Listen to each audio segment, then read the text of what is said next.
Hello friends, आज हम discuss करेंगे कार्बिन्स के बारे में।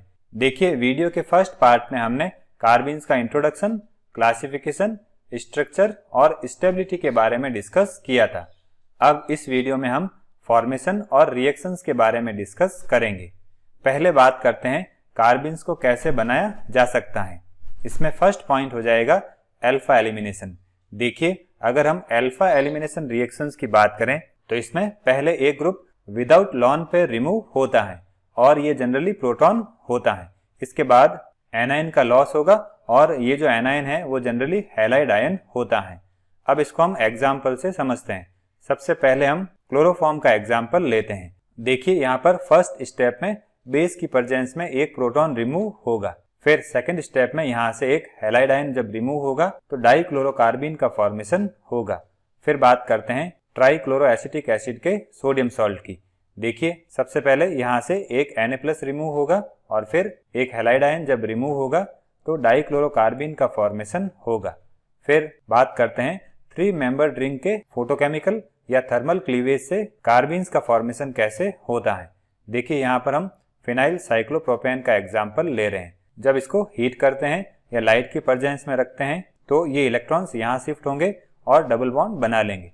फिर ये इलेक्ट्रॉन्स इस कार्बन पर शिफ्ट होकर मिथाइलिन कार्बिन बनाते हैं। फिर स्टिल्बिन ऑक्साइड की बात करें तो ये भी हीट या लाइट की प्रेजेंस में इलेक्ट्रॉन्स को इस तरह से ट्रांसफर करके फिनाइल कार्बिन का फॉर्मेशन करता है।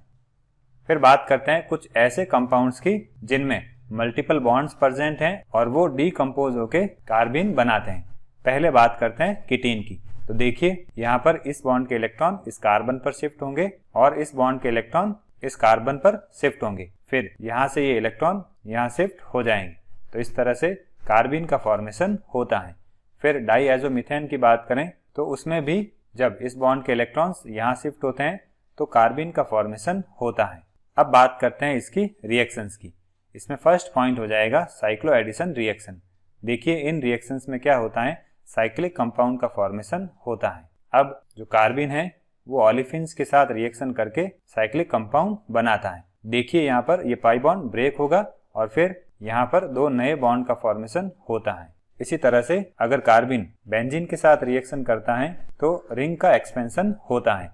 देखिए, बेंजीन 6 मेंबर्ड रिंग होती है और इस पर कार्बिन के एडिशन से ये 7 मेंबर्ड रिंग बनती है। देखिए, इस रिएक्शन में ये एक अनस्टेबल कंपाउंड बनता है और फिर इलेक्ट्रॉन्स के ट्रांसफर से रिंग एक्सपेंशन होता है। फिर बात करते हैं इंसर्शन रिएक्शन की। देखिए, जो कार्बिन है वो हाईली रिएक्टिव होते हैं। इस वजह से ये CH सिग्मा बॉन्ड में इंसर्ट हो जाते हैं। यहाँ पर ये जो CH बॉन्ड दिख रहा है उसके बीच में ये ग्रुप इंसर्ट हो जाएगा और कार्बन चेन की लेंथ इंक्रीज करता है।